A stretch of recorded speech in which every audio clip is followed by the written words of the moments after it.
project and its dependencies so that there won't be any clashes with additional projects that we might make in the future. So within this virtual environment that we create, all of the libraries and the version of Python that we used at the time of the initiation of the virtual environment will be preserved and contained within that environment. And if in the future you set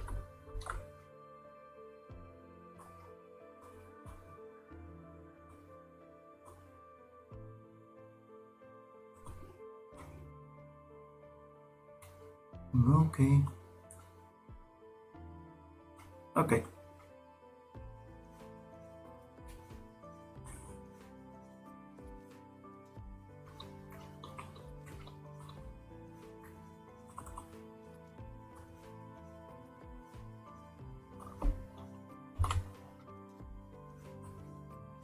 That's enough.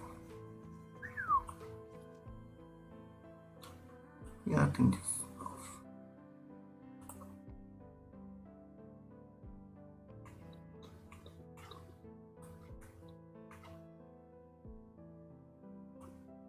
Yep. Okay. That's good.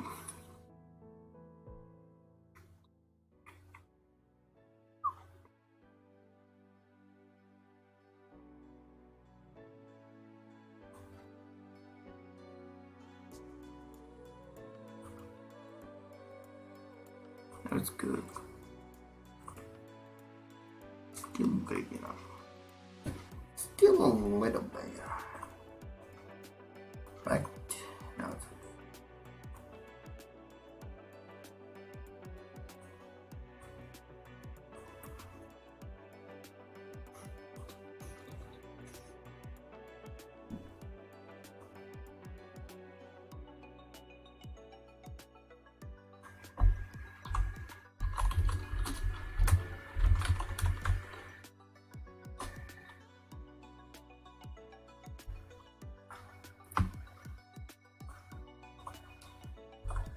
up another Python project, you would then initiate another virtual environment for that project specifically. So to create a virtual environment, we'll first need to create a directory that will contain our project, and then we'll cd into that directory, and we'll use this Python command to call the virtual environment module, and this here will be the directory that the environment will be allocated to.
Let's see.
So I'm just going to call our project directory flask API. and then change directory into that folder. So once we're in our project folder, we can create our virtual environment by running the command from the flask documentation. And once this command has completed its execution, you'll be able to see the environment folder by typing ls to list the contents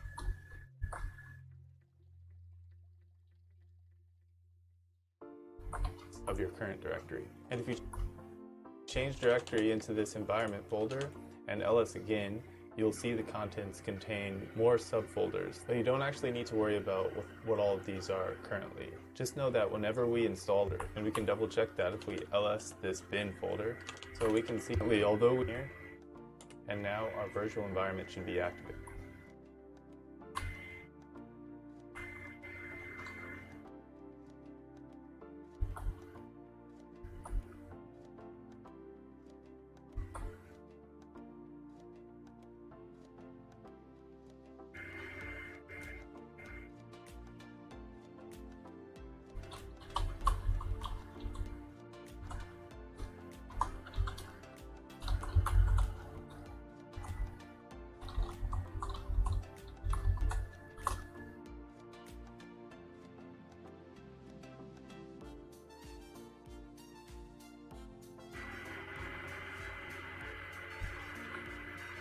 Directory.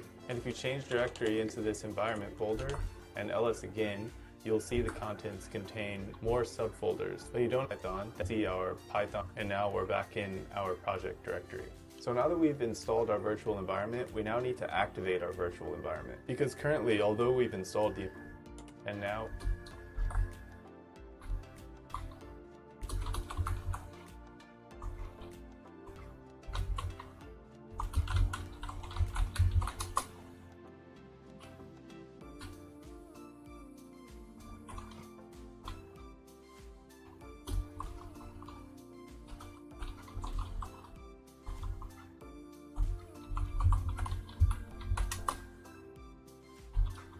virtual environment should be activated. And for most of you, you'll be able to see that the environment is activated because you'll see in parentheses here, it'll say environment. But for me, my shell is configured in a way that doesn't, and then you're going to grep virtual environment.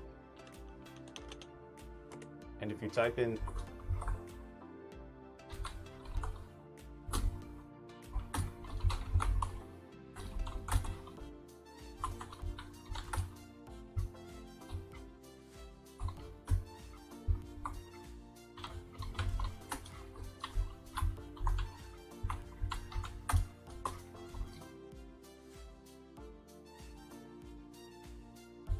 this command, you should see an environment variable called virtual environment that contains the path to your virtual environment. And again, the path is going to be this venv folder that's within our project directory. So now that we've activated our virtual environment, we can move on with installing Flask.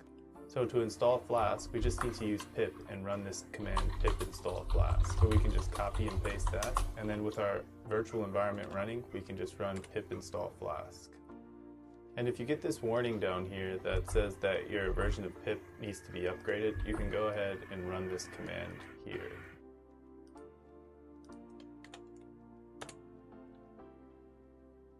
So once we've installed Flask, go ahead and run this command here.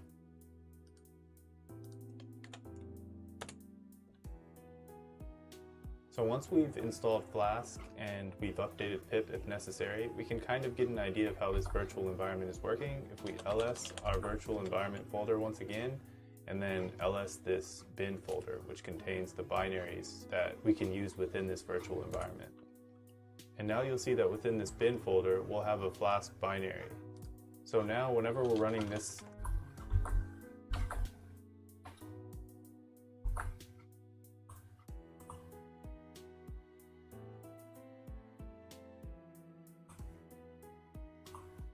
Flask command within our virtual environment, it's going to be using this Flask binary to run the command, as opposed to any global installation of Flask that you might have on your system. So everything that we install for this project is going to be contained within this environment folder.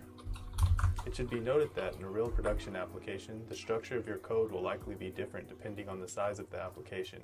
For the purposes of this tutorial, and to reduce the level of complexity of the application structure in order to focus on learning the targeted concepts, we'll write the entirety of our API with the exception of our data structures in one .py file. If you would like to later extend this API, you can easily reorganize the structure of the application by splitting the single .py files and moving the resulting parts around according to your needs.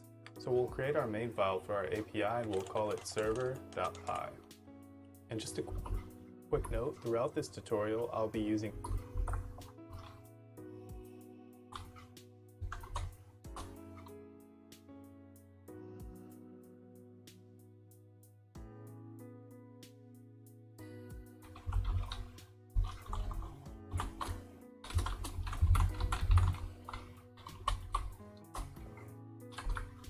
Vim as my text editor, but feel free to use whatever IDE or text editor that you feel comfortable with. It's only important that you create a server.py file in our project directory. To start, we'll want to import flask, request, and JSONify.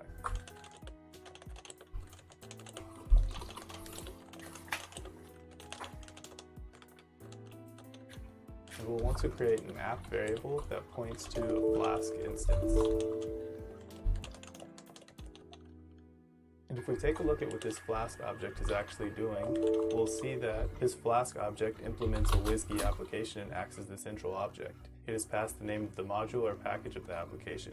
Once it is created, it will act as a central registry for the view functions, the URL rules, template configuration, and much more. You don't really need to know what's happening behind the scenes here. Just know that this WSGI application is a middleware that sits between our Python application and the server, and it's what's going to make the implementation of our API possible.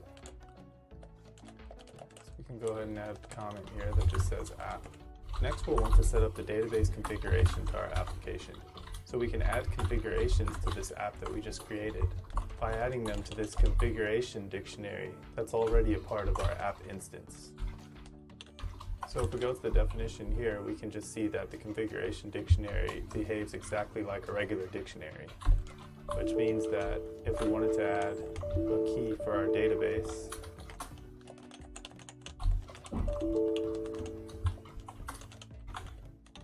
we could do it like we would add a value to any other dictionary. And for the sake of simplicity for this project, we'll just be using an SQLite database, which will essentially just be a local file that will contain the data for our database. And we can just name this file SQLite db.file. And we'll also want to create another configuration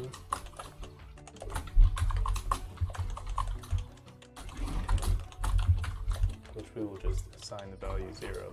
And we don't need to bother ourselves with what this configuration is for. Just know that if we don't add this configuration, we'll get errors.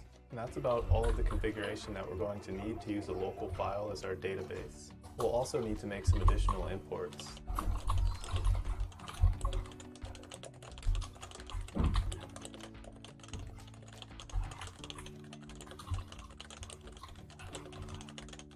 Now that we have our local database file configured, we'll need a way to access and query that database within our Python application. And we'll do that by using this flask SQL Alchemy extension. Now if we access this link and go to the home page, you can see that SQL Alchemy is an object relational mapper that gives application developers the full power and flexibility of SQL. Essentially, what an object relational mapper, or an ORM, does is it allows you to interact with an SQL database in an object-oriented way. Behind the scenes, it's converting your object-oriented code into SQL statements and queries.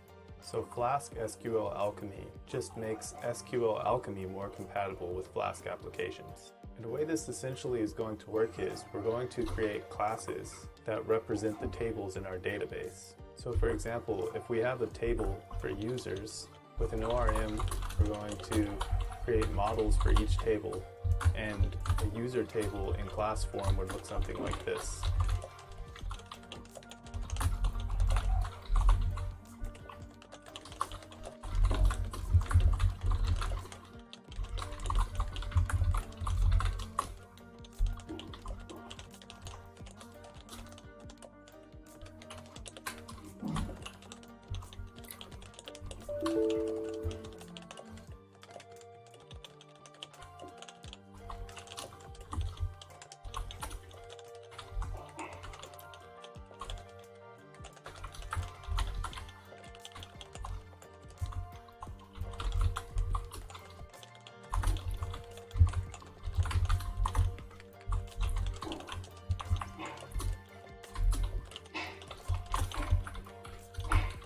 each of these are going to be columns within this user table.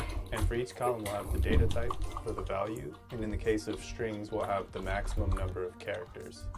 And this last one here, posts, is going to be a relationship to another table that we're going to create called blog posts, because this API is going to be an API for a blog website. So now that we understand what an object relational mapper is and we understand what SQL Alchemy is, we can move back up to our necessary imports and configuring SQL Alchemy to work with our API.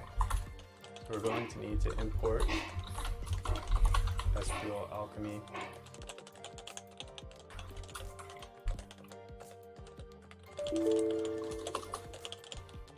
And I'll go over what these imports are going to be used for in a second.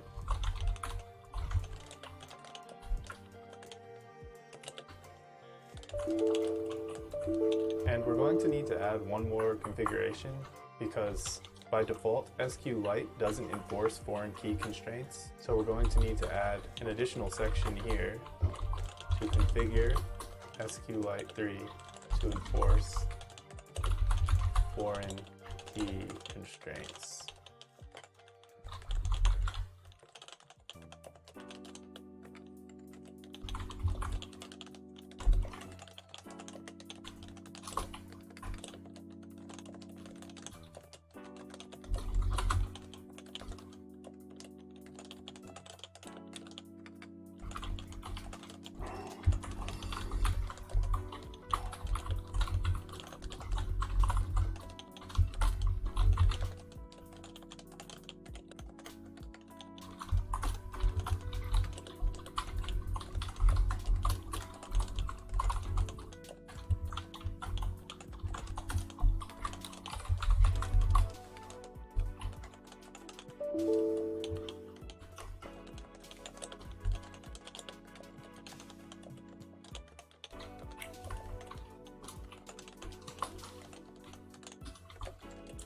And you don't need to worry yourself too much about what this code means. It's essentially just allowing us to configure the DB connection to enforce foreign key constraints via this line here. And from here, we can create an instance of our database by passing our app into this SQL Alchemy class. And if we go to the definition of this class, we'll see that this class is used to control the SQL Alchemy integration to one or more Flask applications. So it's just connecting our ORM with our Flask application. And we'll also just define a now variable for date values when updating tables in the future. So now that we've got our configuration set up, we can go ahead and save this file. And we're going to need to install. So now that we've got our configuration set up, we can go ahead and save this file use Flask applications to this SQL. And from here, with our definition of this class, we'll see that this class is by passing our app applications. So it's just connecting our ORM with our Flask application. And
We'll also just define a DB with our APQ light, pouring thing option values and updating tables in the future.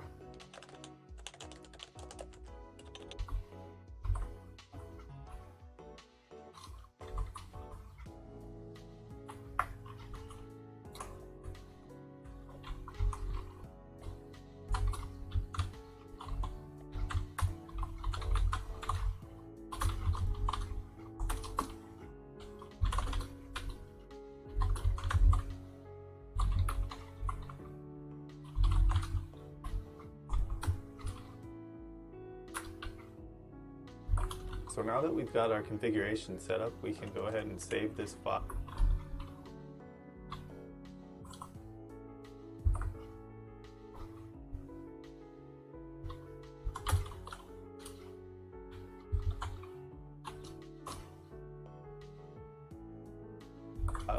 And we're going to need to install some of the imports that we added to our server.py file. So first, let's check to see if our virtual environment is running by running this command. And if you see that this virtual environment variable has the path to our project's VEMV folder, then we are good to go. So for those of you that are using Mac, SQLite is already going to be pre-installed on your system. But if you're using something like Linux, then depending on your distro, you can install SQLite by running apt-get install SQLite 3 or yum install SQLite 3.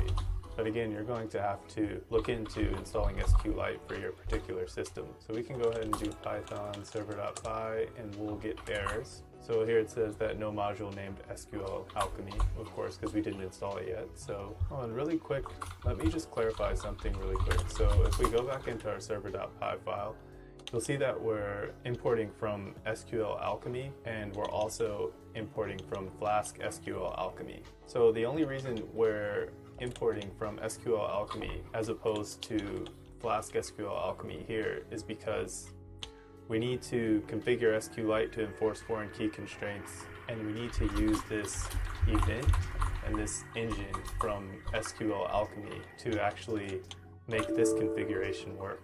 But other than for this code here to enforce foreign key constraints, throughout this application, we'll be using Flask SQL Alchemy. So to install SQL Alchemy, we can just run pip install SQL Alchemy.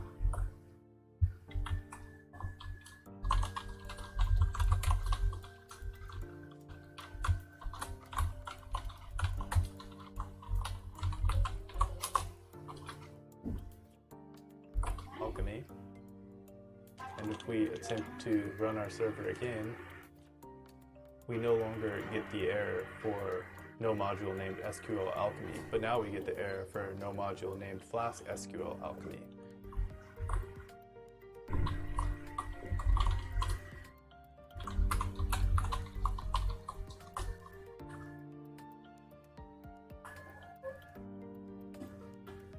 In which case we'll do the exact same thing, pip install Flask SQL Alchemy.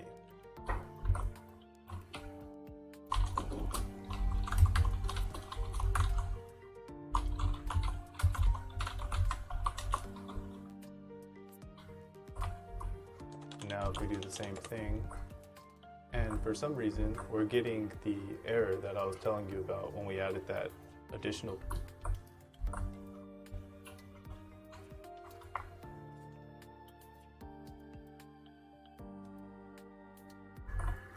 configuration to our application.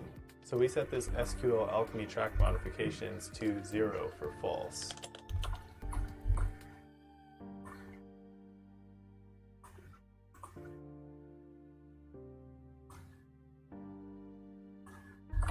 And it's telling us to explicitly set it to true or false to suppress this warning, which I thought we did, but let's go ahead and have a look.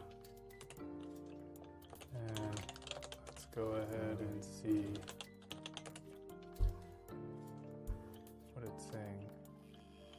Let's see if we have the right name for the configuration variable. And that's what I did wrong.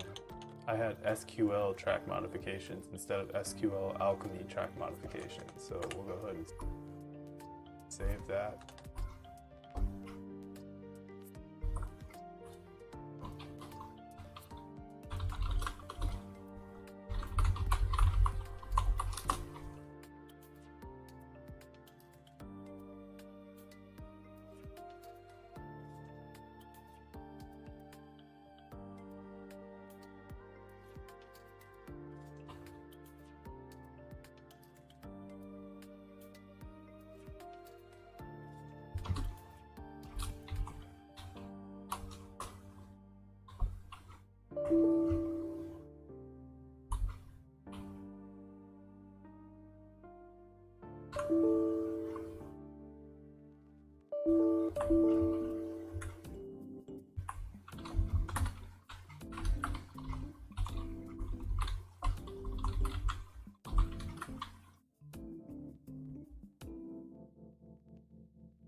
And that's what I did wrong.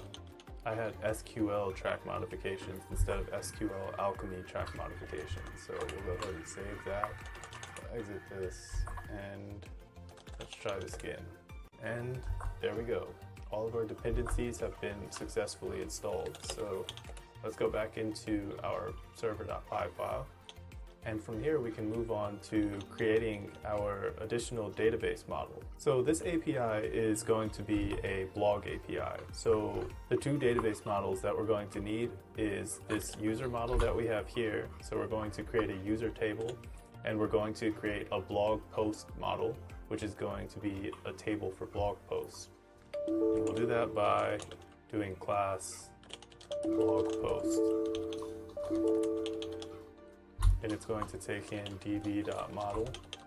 And this db.model is coming from, if we go to the definition of db, we see that db is an instance of this SQL alchemy class. So whenever we create a class for a table, we need to take in this db model. And we'll continue with adding a table name for this class. And we're going to call the table blog post. And this table is going to have an ID column.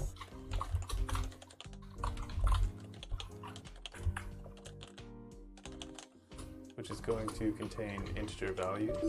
And this is going to be a primary key. And then we're going to have a title for the blog post. And this is going to be a string with a maximum of 50 characters. And finally, we'll have the body, and the body can be a maximum of 200 characters, the body of the blog post. And we'll take a date, which is going to be db.date. And last but not least, we'll have a user ID column, which will tell us which user this blog post belongs to. It's going to be an integer. It's going to be a foreign key from the user table ID column, and it's not going to be nullable. So here you see that this user ID in our blog post table is going to have to be an ID from our user table, and it's not going to be able to be null. And this is the reason that we have to enforce foreign key constraints here, because if we wouldn't have implemented this portion of the configuration, SQLite would just allow us to add blog posts that don't contain valid users. But now that we enforce foreign key constraints, the user IDs that are passed to our blog posts are going to have to be user IDs that exist within this user table. So now that we've added the classes for our database schema, let's go ahead and generate and have a look at what our database looks like. Instead of using the command line tool for SQLite 3 to view our schema and tables, let's download a DB browser for SQLite, which will allow us to view our database via a graphical user interface. The DB browser that we'll use can be found here at sqlitebrowser.org. I'll add a link to the description of this video. And once you've via a graph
graphical user interface. The DB browser that we'll use can be found here at sqlitebrowser.org. I'll add a link to the description of this video. And once you've accessed this link, depending on your operating system, you'll download this DB browser using one of the links listed below. So in my case, I'm using Mac OS, so I would use this link here. And once we've downloaded our DB browser,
Yeah, what do you mean?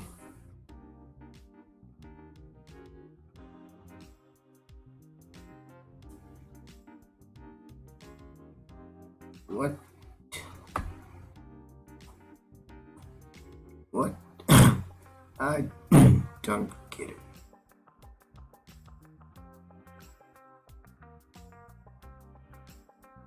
What do you mean? Lucky.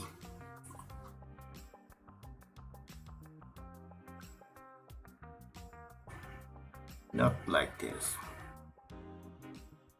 I don't know what I'm trying to say.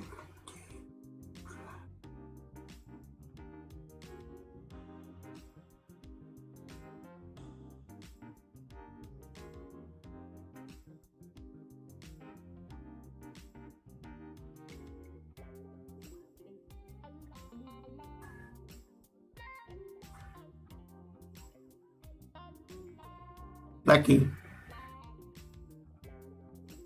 Lucky?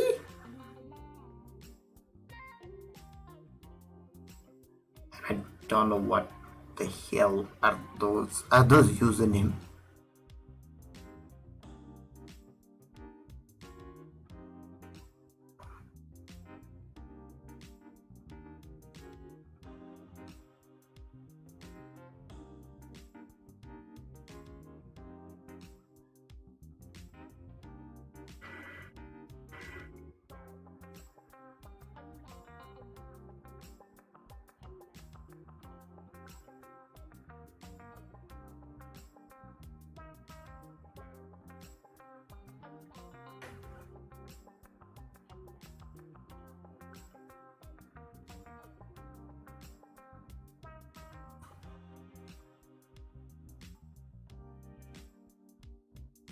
I don't know, bro.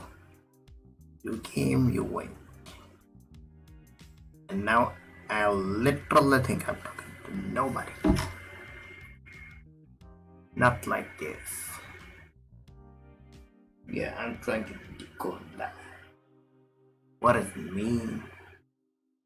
What does it mean by not like this? Do you know what it means? I thought you were on the. Guess what? In another. You know anything? We say goodbye. Like it.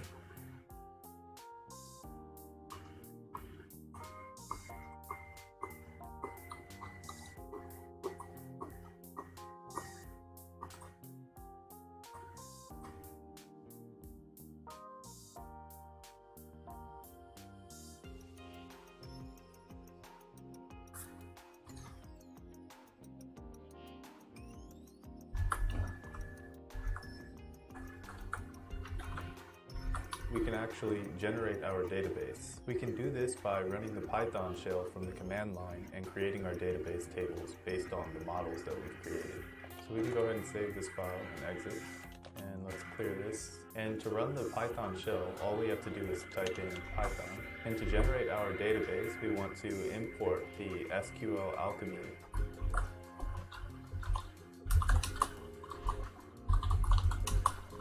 instance, which we assign to the variable database. And here, server is just the name of our .py file, which is the name of our module, and then db is the variable that we assign to the instance of the SQL Alchemy database. So once we have that imported, we can now access the methods of this db instance. And we can just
in db.model.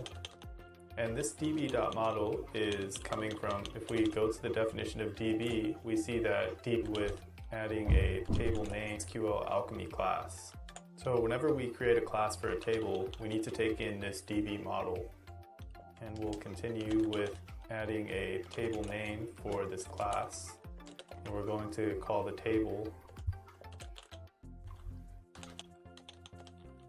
And this table is going to have an ID column.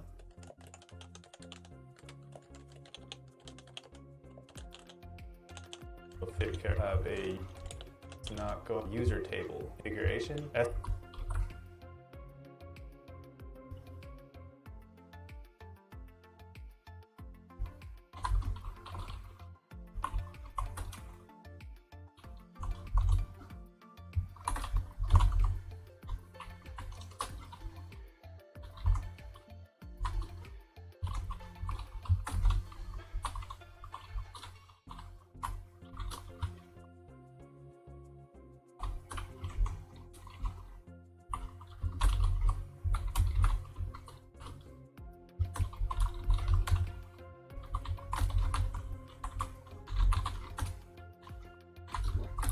You say goodbye. What?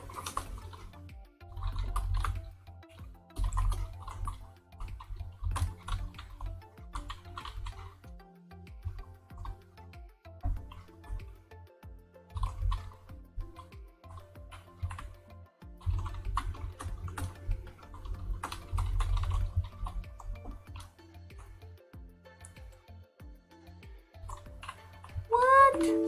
It's like that? No, it's not.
SQLite would just allow us to add blog posts that don't contain valid users. But now that we enforce foreign key constraints, the user ID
That are passed to our blog post.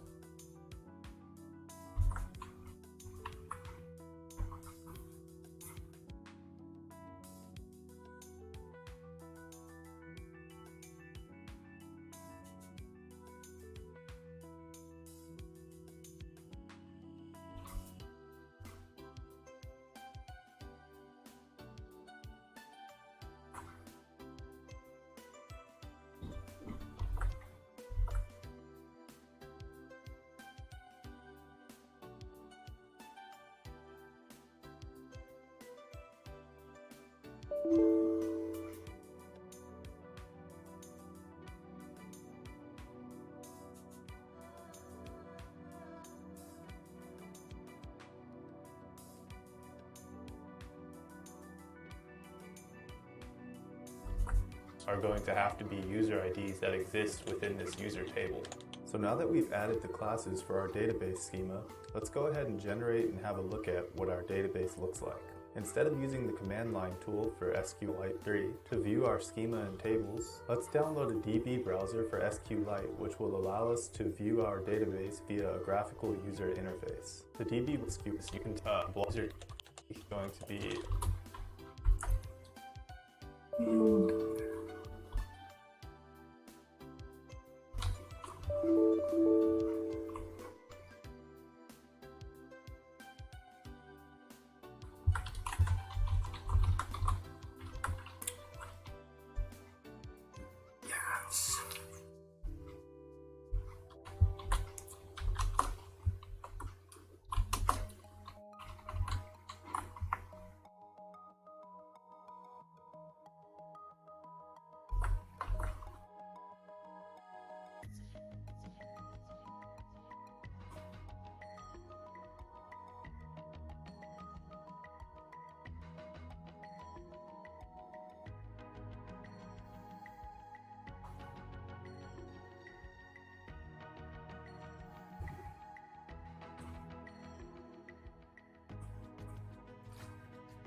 string with a maximum of 50 characters.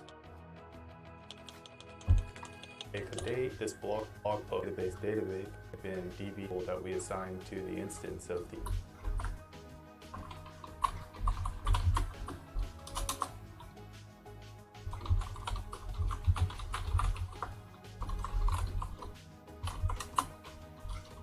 SQL Alchemy database. So once we have that imported, we can now access the methods of this DB instance. And we can just type in db.createAll, which will create our database by creating the tables based on the classes that we've created in our server file. And then we can exit the Python shell. And if we ls, we'll see that our SQLite database file has been created. And if we go back into our server.py file, we'll see that in our app configuration for SQL Alchemy database URI, we set the URI to the file sqlitedb.file, which is the file that was created when we generated the database. So our entire DB is going to be contained within this file. If we delete this file, we're also deleting our database. And we can view our database by opening this file using the DB browser that we just created. So you can start by executing the DB browser that we installed for SQLite. And once we've opened the DB browser, the interface will look like this, and we can just click this Open Database. And from there,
Let the wine out and Ramagal.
Kestu, Maya Bosu, pull up on it, the silent as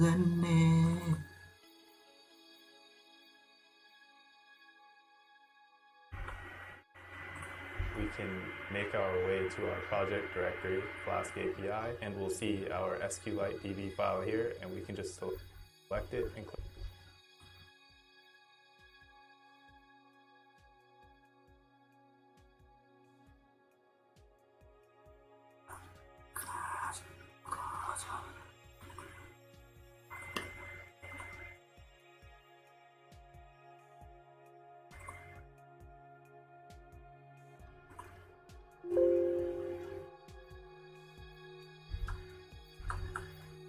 Click open, and now we can make, and once we've opened the DB browser, the interface will look like this, and we can just click this Open Database. And from there, we can make our way to our project directory, Flask API.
It's been a long day.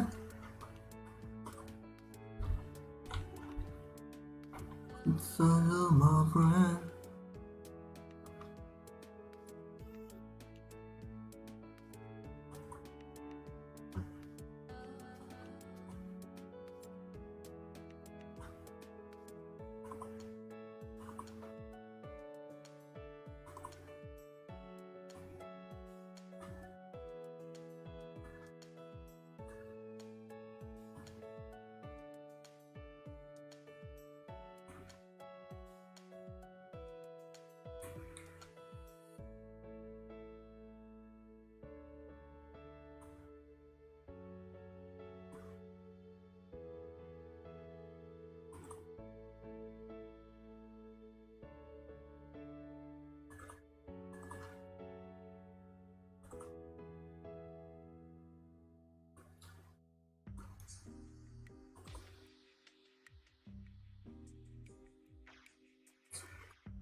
and we'll see our SQLite DB file here, and we can just select it and click open.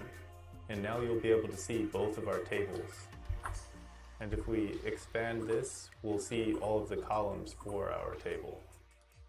And if we browse the table, we can expand these. And this is what our table for our blog post looks like, which contains an ID column, a title column, a body column, a date column, and a user ID column. And as we can see, if we go back into our server.py file and we go down to column, in our LS database, we want to import, go ahead and save this file, and output file so that you are database. So our entire database will look like this, and we can just click this open database. And from there, we can make our way to our project directory, flask API, and we'll see our SQLite DB file here, and we can just select it and click open. And now you'll be able to see both of our tables. And if we expand this, we'll see all of the columns for our table. And if we browse the table, we can expand these. And this is what our table for our blog post looks like, which contains an ID column, a title column, a body column, a date column, and a user ID column. And as we can see, if we go back into our server.py file and we go down to our blog post table, we can see that this corresponds exactly with the class that we created. So we have an ID column, we have a title column, we have a body column, and we have a date column and a user ID column. And this is what I meant when I said that an object relational mapper allows you to interact with the database in an object-oriented way. We're creating a class that's representative of a table in an actual SQL database. So now that we've gotten everything set up for our database, we can start creating the routes for the API. So we can just say routes. So the way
that Flask works is, in order to create a function that corresponds to a route, we need to use this app.route decorator.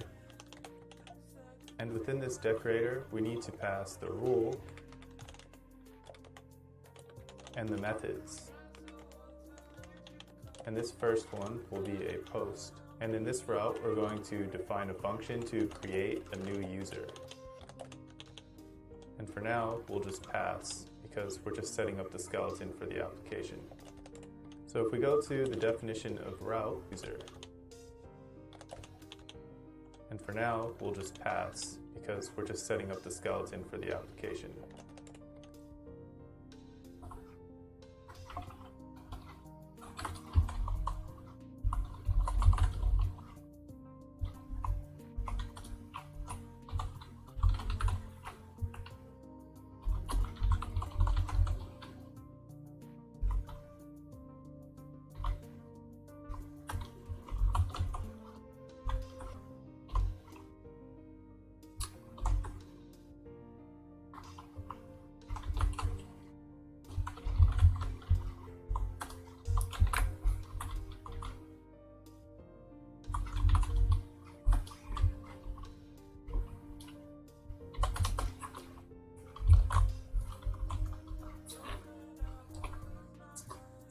So if we go to the definition of route, we see that route is a decorator that is used to register a view function for a given URL rule. So basically what that means is the URL rule in this case is going to be this /user.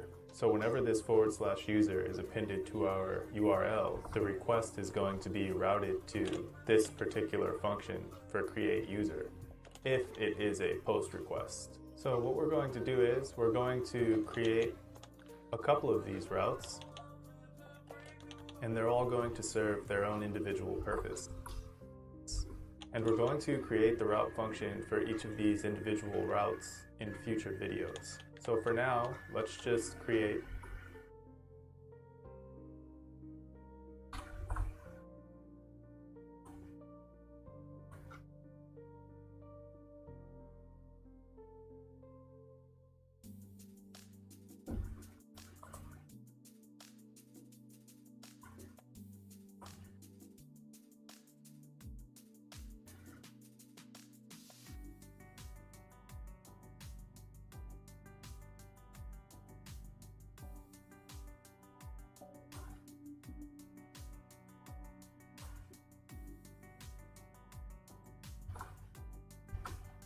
the skeleton of the API.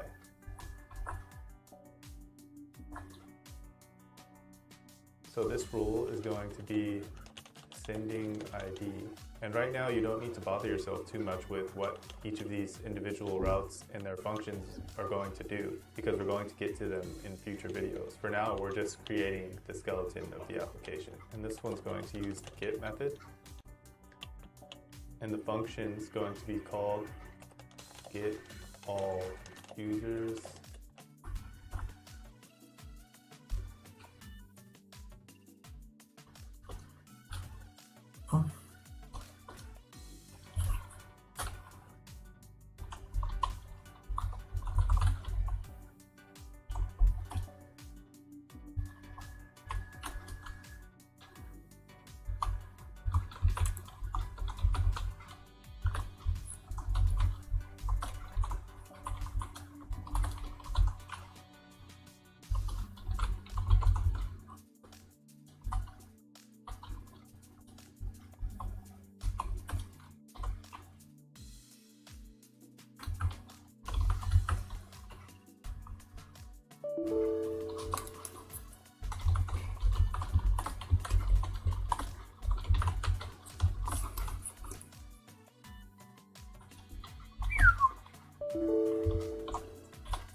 sending. And again, for now, we're going to pass. We can do the same thing and change this.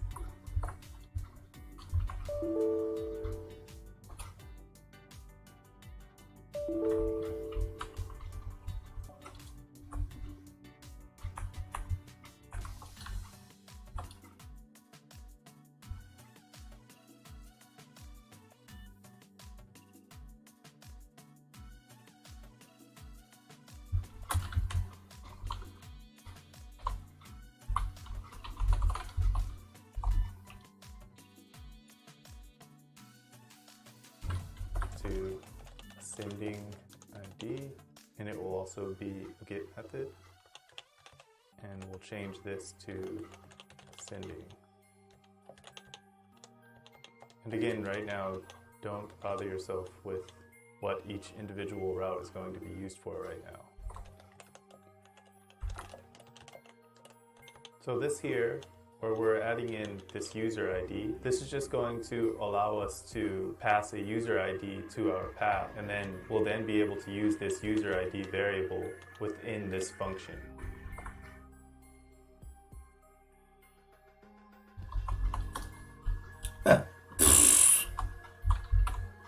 Yeah.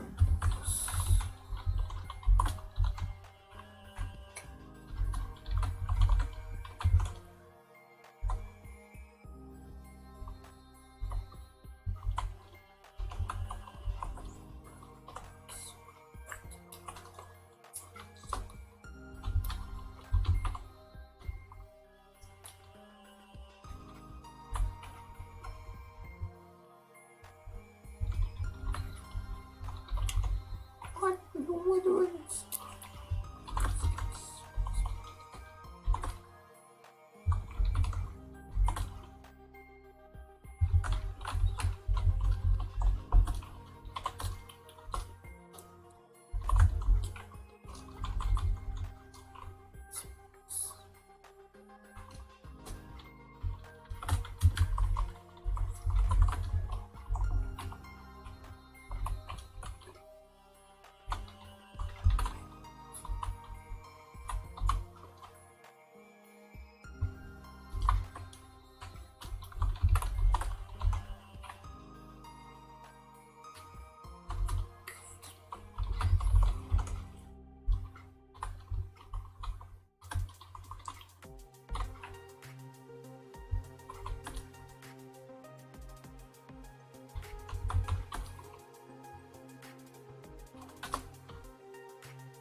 because we'll be able to pass it in here. So we'll be taking this user ID and passing it into this function getOneUser. And the user ID is just going to be whatever ID we append to this URL. And let's continue. This one will be a delete. And we'll change this to delete user.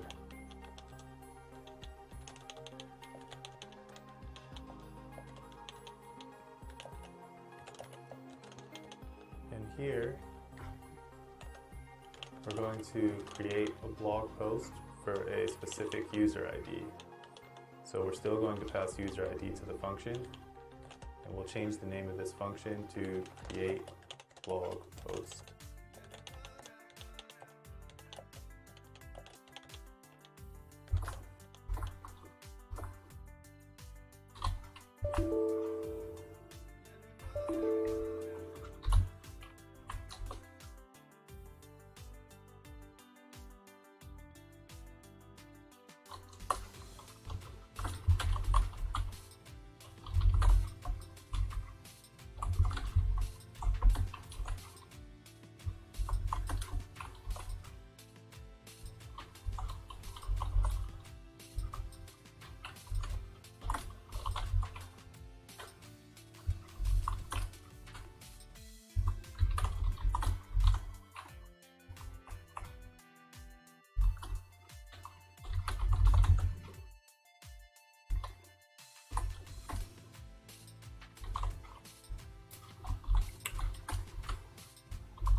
This will be a get. We will change this to user. And this will be get all blog posts.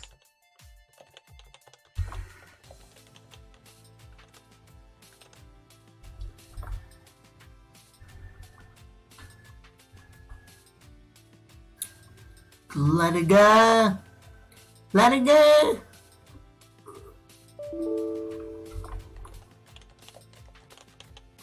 Girl never bother me anyway.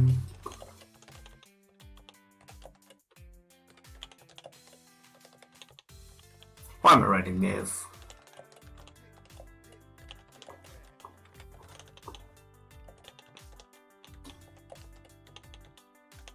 Finally, this will be a delete.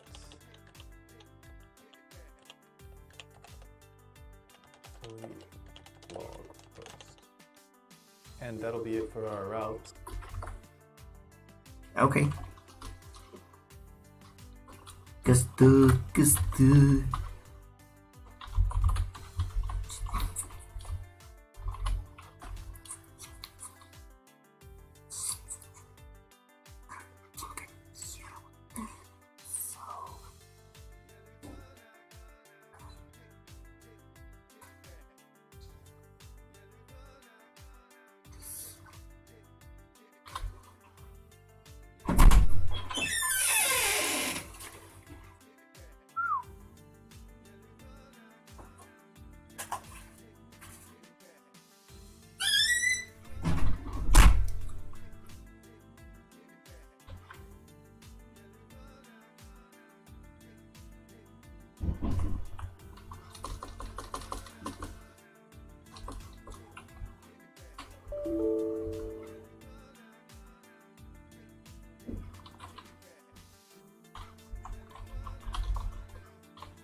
was no man.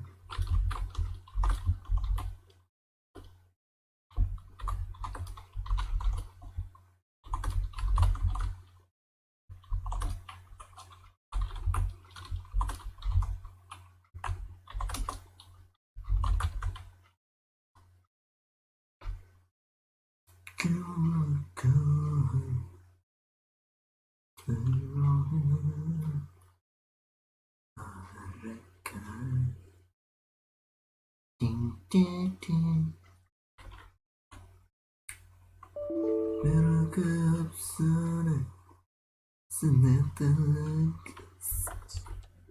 And lastly, if name equals main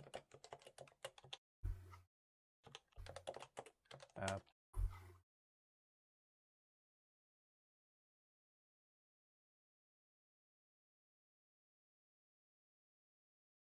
dot run and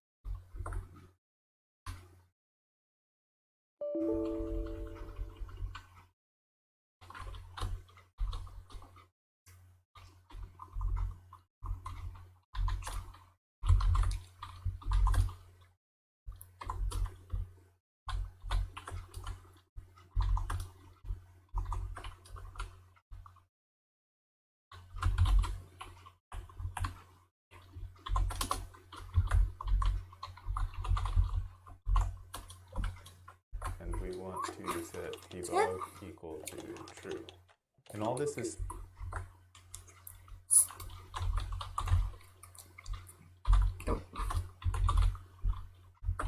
thing is, if we're running this server.py file as our main application, then we're going to start our API with debug equal to true.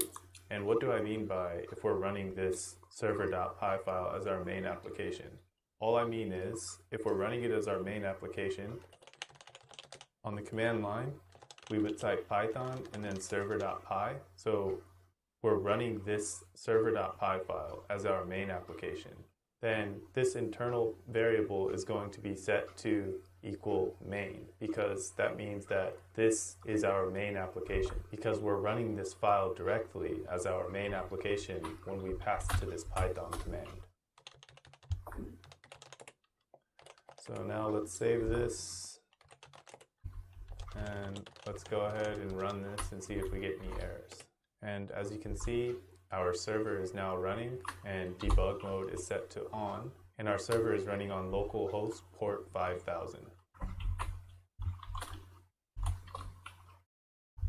And debug this file then, and what is, and that'll be it for our routes.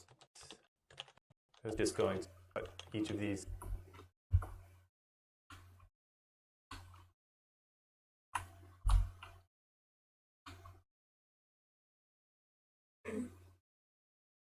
One, two, three.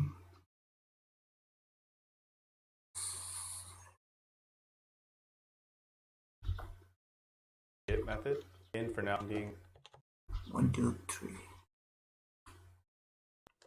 1, so 2. this here table E can delete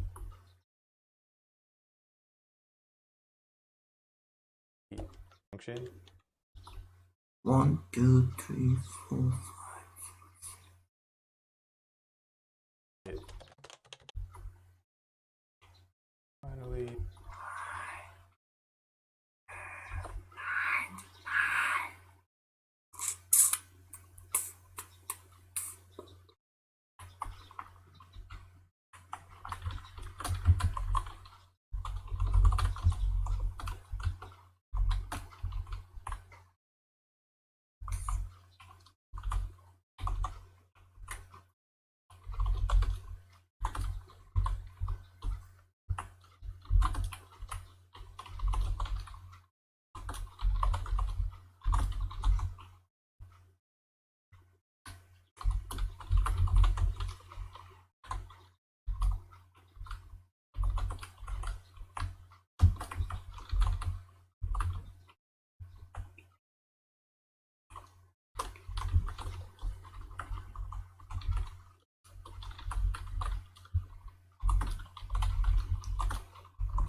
Whoa.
Ding dang ding, ding dang ding dang dang ding ding da dang dang,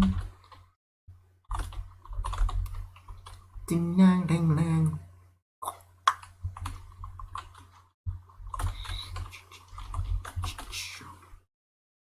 Egdatın çarpıcı zaman, nazarım, tılaklarının kıntıcı var.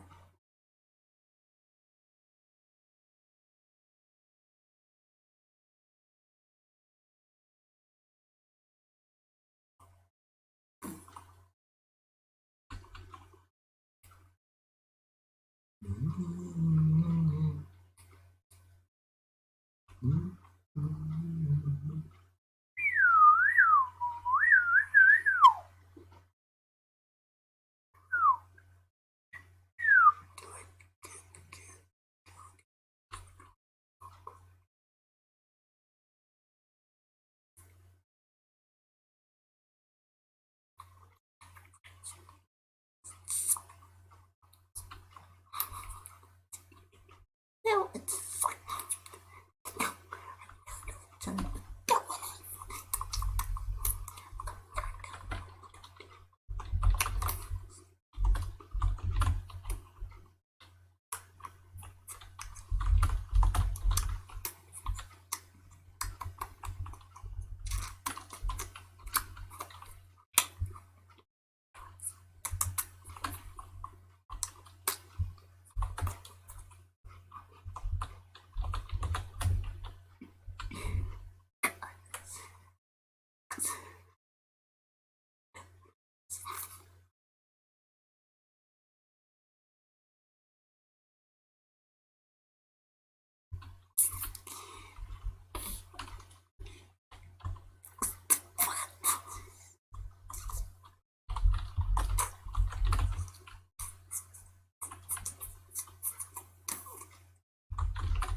we're going to spin to create log host. So we're still going to pass user ID to the function, and we'll change the name of this function to create log host.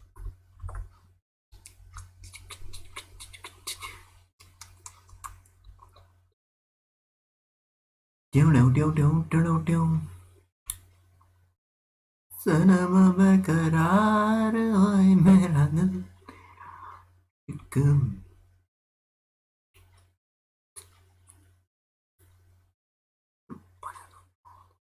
बना दो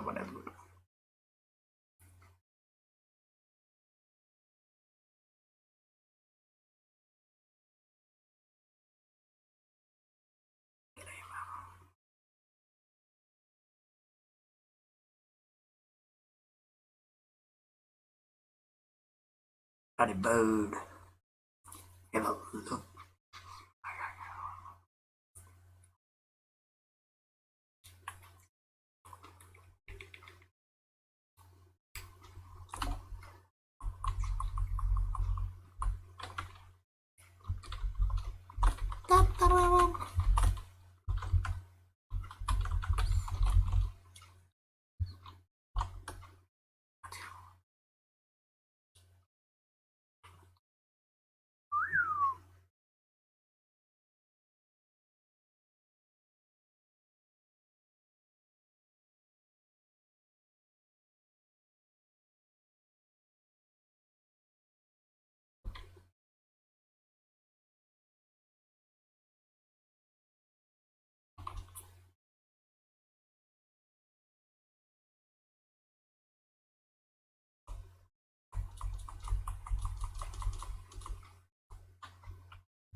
Say my name.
This will be a get, and we'll change this to user.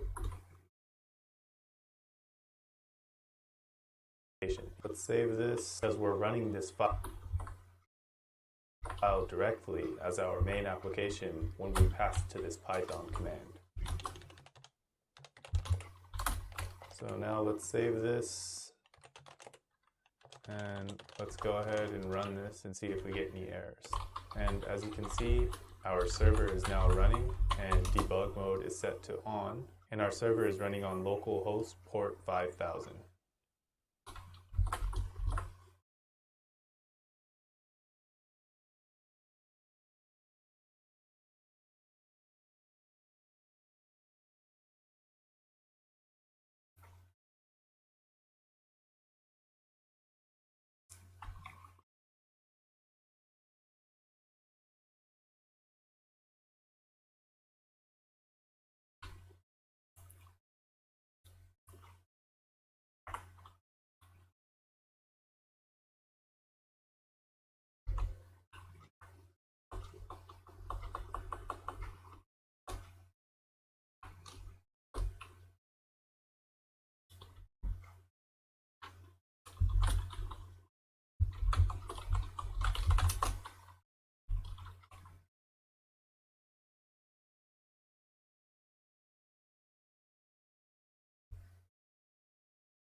because that means that mean is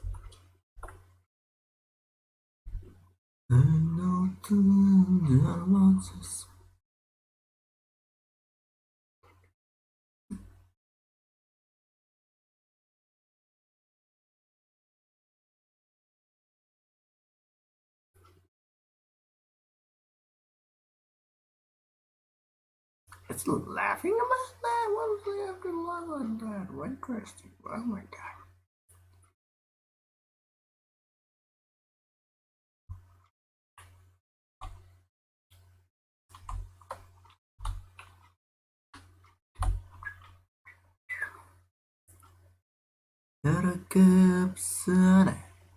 Yep, everything's okay. Oh no.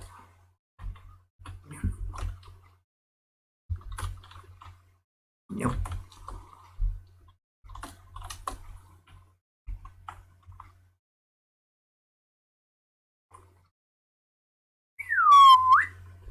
if we're running it as our main application. On the command line, we would type Python and then server.py. So we're running this server.py file as our main application. Then this internal variable is going to be set to equal main, because that means that this is our main application, because we're running this file directly as our main application when we pass it to this Python command. So now let's save this and let's go ahead and run this and see if we get any errors. And as you can see, our server is now running and debug mode is set to on, and our server is running on localhost port 5000.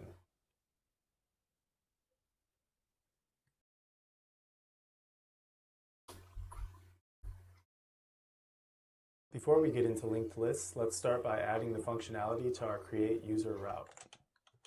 So we can start by removing this pass. And this first route is going to be relatively simple, but it's going to tell us most of what we need to know about how we'll interact with the ORM, or the object relational mapper, which we discussed in the previous video.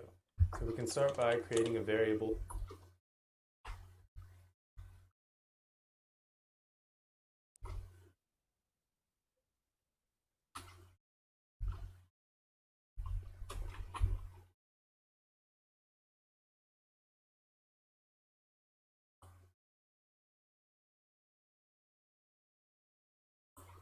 Okay, time to go.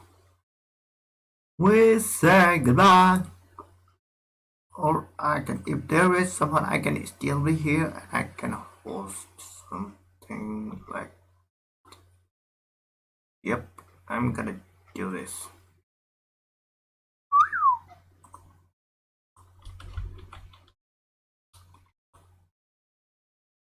It's memorable.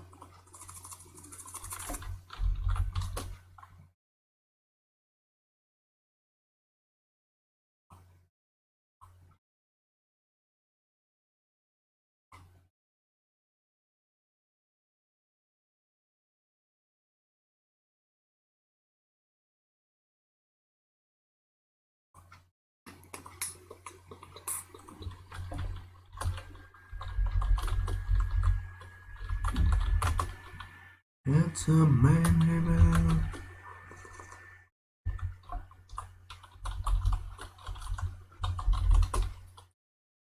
Come and chat with me. Somebody.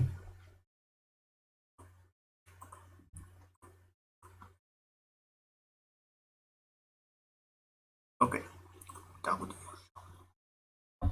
Adam, when I was due, I wrote my camera literally into my body stuff. A fucking way. I didn't see, I serious, Mac. I'm sorry, I missed it, but this really is one of the best moments of my life.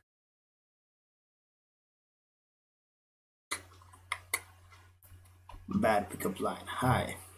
Good pickup line. Hi.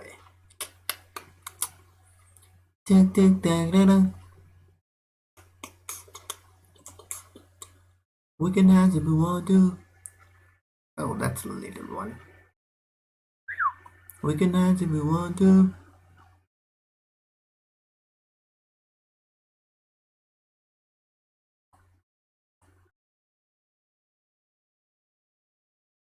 God gave me a sign today. It's going to be a good day, God.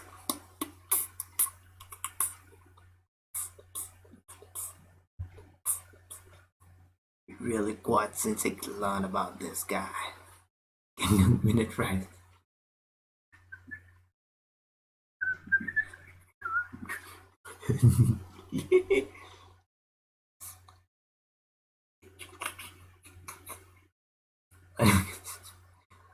You think biggest diggers is funny. It's not.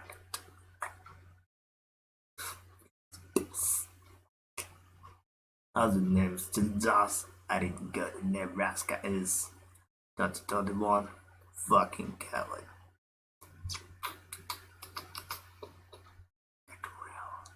Videos of animal hunting human hurting animal. On its train entire time during a babysitter party only for sad. Come on, it's a trans. You know how much I sacrificed. Mine isn't me. I'm gonna mind too. Meanwhile, boss. We have to say me. Almost battle it out. No global pandemic. Global pandemic devastating.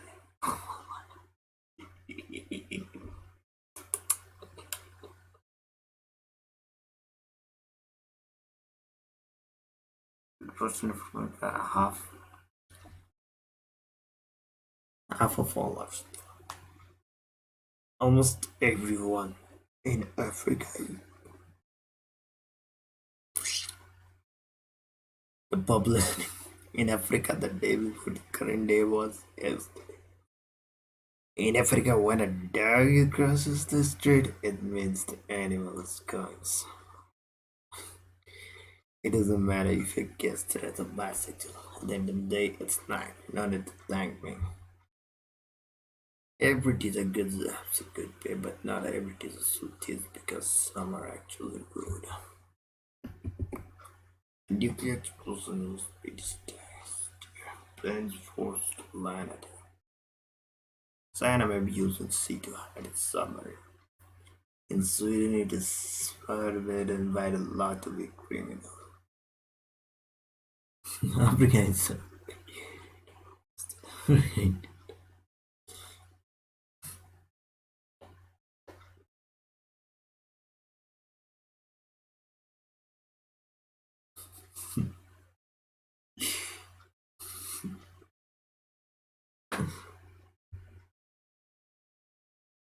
embarrassing using fastest.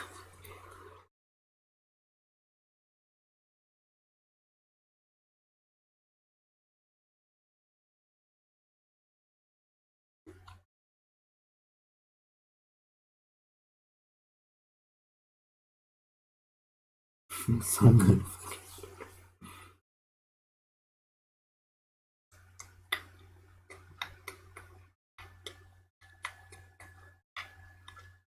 Describe your perfect day. That's a tough one. I'll have to say April 25th because it's not too hard. All I need is lights.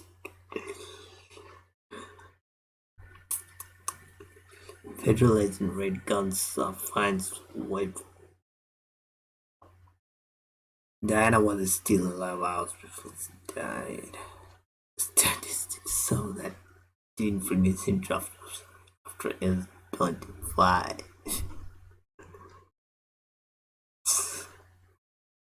If you go, she is most likely your daughter.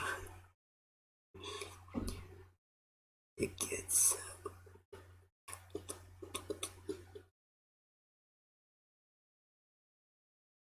Dad, why is my sister's name Candy? Because your mother wanted candy once she was a child. Thanks, Dad. No problem, Josh.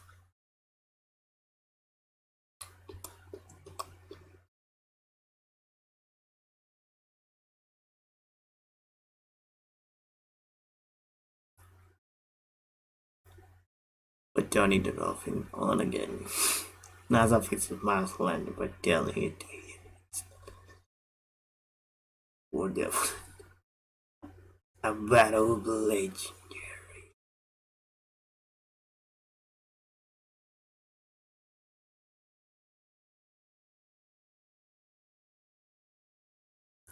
Suspect your son might be gay.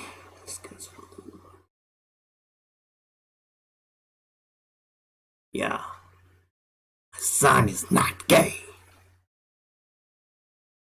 But it does. The internet that also got fooled.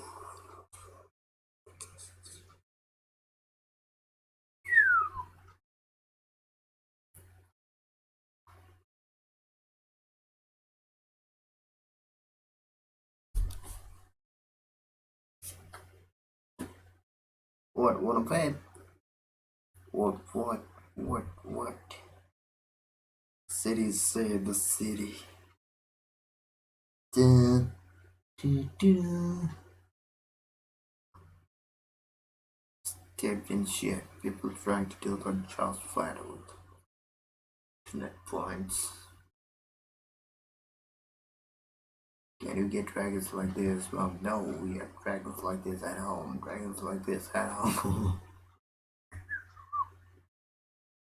Talks about the Kardashians and I can still give a fuck. Give me back my fuck.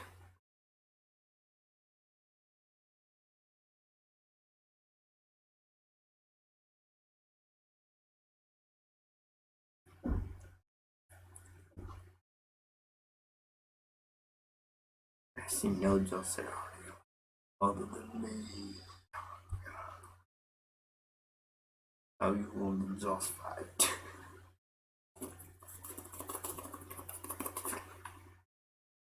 It's a just fight. Bro, you're not the only one who has having ass in there. Everybody does. Everybody has. Everybody does.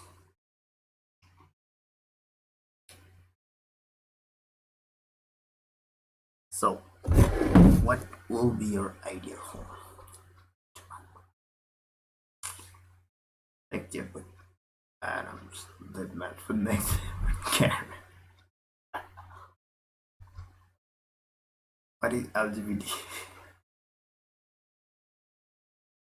Big, big,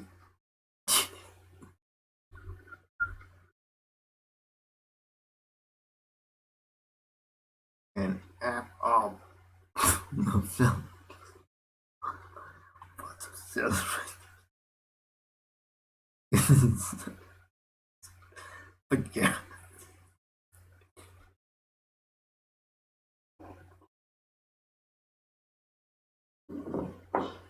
Problem of being short. I feel that the strongest fight ever. Thor with my and Stormbreaker. Obi-Wan with high ground. King Joss with full murder. Yeah. Nobody. My YouTube recordings at 2 a.m. Why am I floating in a barrel?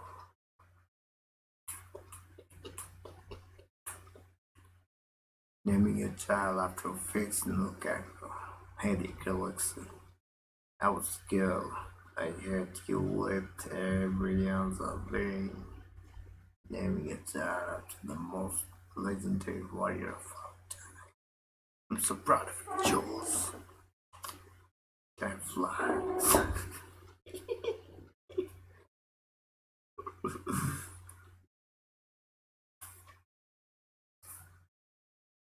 My enjoyment is immeasurable and my days made.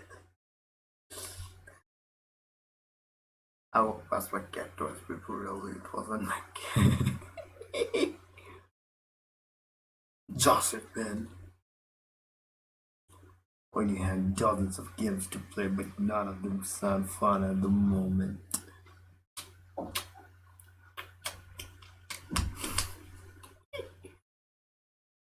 Guys said God sends natural disasters to fight his case has his own destroyed image.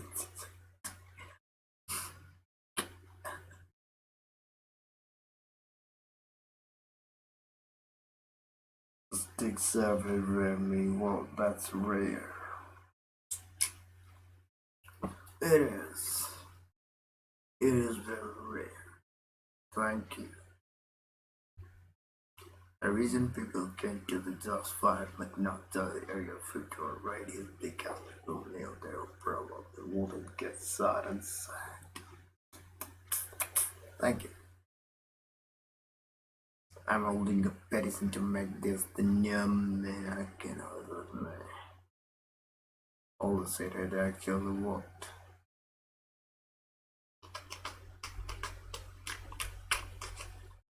Careful of me trying to fit in society.